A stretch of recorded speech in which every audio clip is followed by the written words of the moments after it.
Assalamualaikum warahmatullahi wabarakatuh. Kami dari kelompok 8 ingin mempresentasikan lagi tentang uang, institusi keuangan dan penawaran uang. Dan mengenalkan nama saya Muhammad Rayyan sebagai moderator sekaligus pemateri pertama, dan dengan saya Nabila Salwa sebagai pemateri kedua, dan saya Zatul Musra sebagai pemateri ketiga. Langsung saja pemaparan berikut. Yang pertama, definisi uang. Uang adalah sesuatu yang diterima oleh masyarakat sebagai sarana untuk menentukan nilai suatu barang serta sebagai media dalam proses pertukaran barang. Dan uang adalah alat tukar yang digunakan untuk memfasilitasi ekonomi maupun membayar tagihan dan membeli barang maupun jasa. Dan uang berfungsi sebagai satuan hitung dan penyimpanan nilai. Ada beberapa jenis uang. Yang pertama, uang kertas, uang logam, dan uang digital. Dan syarat-syarat uang yang baik adalah yang pertama, diterima luas. Maksudnya, uang harus diterima oleh banyak orang sebagai alat tukar. Dan yang kedua, nilai yang stabil. Uang harus memiliki nilai yang stabil dan tidak terlalu fluktuatif. Dan yang ketiga, dapat dibagi. Uang harus dapat dibagi menjadi satuan yang lebih kecil untuk memudahkan transaksi. Yang keempat, tahan lama. Uang harus tahan lama dan tidak mudah rusak atau hilang nilainya. Dan pemateri kedua akan diberikan oleh teman kami. Saya akan menjelaskan tentang jenis uang sepanjang sejarah.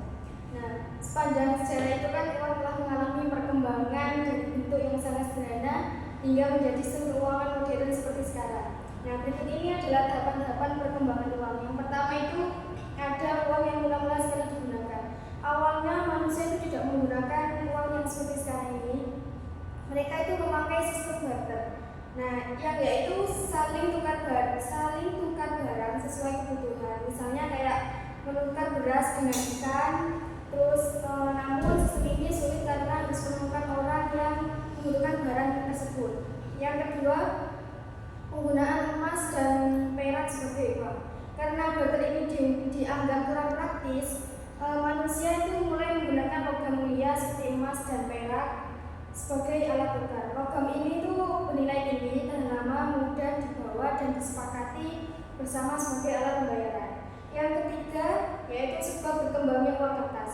Nah, emas dan perak ini kan memang berharga, tapi berat dan tidak praktis jika digunakan dalam jumlah yang besar.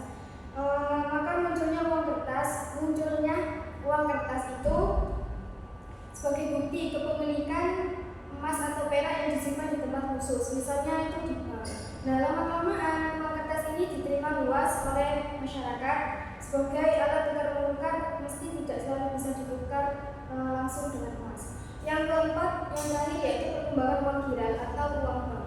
Nah, dalam dunia modern ini selain uang kertas ada juga uang giral, yaitu uang yang digunakan atau yang disimpan di bank, bisa digunakan melalui transaksi atau melalui cek, kartu debit, dan transfer. Nah, bentuk uang ini tuh tidak selalu berwujud untuk fisik, tapi tetap diakui dan berfungsi sebagai alat pembayaran. Yang keempat yaitu peranan dan kegiatan bank umum. Nah, bank umum ini memiliki peran penting dalam perekonomian, yaitu tugas utamanya itu menghimpun dana dari masyarakat.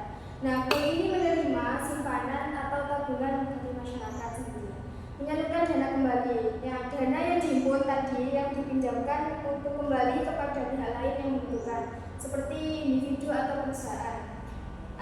Yang ketiga, memberikan bunga kepada penabung sebagai bentuk imbalan atau balas jasa. Bank akan memberikan bunga kepada nasabah yang menyimpan uang di bank tersebut, dan begitu orang akan terdorong untuk menabung.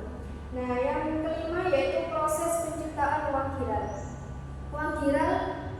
Definisi uang giral yaitu uang yang ada dalam bentuk tabungan atau saldo di rekening bank, bukan uang tunai. Bank umum bisa menciptakan uang giral dengan cara ada dua jenis cara tabungan, yaitu tabungan giral utama. Tabungan ini langsung terbentuk ketika seseorang itu menyimpan uang tunai di bank. Nah, yang kedua, tabungan giral derivatif, terbentuk bukan dari penyimpanan uang langsung, tapi dari proses perbankan lain seperti pemberian kredit. Nah, proses penciptaannya itu ketika seseorang menyetor uang tunai atau menerima cek dari bank lain dan menyimpannya ke bank, maka bank akan mencatatnya sebagai saldo di rekeningnya. Nah, inilah yang disebut dengan uang giral. Jadi meski tidak ada bentuk fisik uangnya, itu uang tersebut bisa digunakan untuk transaksi karena tercatat resmi di bank. Selanjutnya akan dijelaskan. Baik, saya di sini akan menjelaskan tentang mata uang dalam peredaran, uang beredar dan kekayaan benda tunai. Mata uang dalam peredaran adalah seluruh jumlah mata uang yang telah dikeluarkan dan diedarkan oleh bank sentral. Pengertian uang beredar atau money supply. Pengertian pertama itu dalam pengertian terbatas, uang beredar adalah uang peredaran yang ditambah dengan uang giral yang dimiliki oleh perseorangan, perusahaan, dan badan-badan pemerintah. Yang pengertian luasnya, uang beredar meliputi mata uang dalam peredaran, kedua giral, dan ketiga uang kuasi. Uang kuasi terdiri dari deposito berjangka, tabungan, dan rekening tabungan atau valuta asing milik swasta domestik. Kedua, kekayaan mudah tunai berlikuiditas tinggi.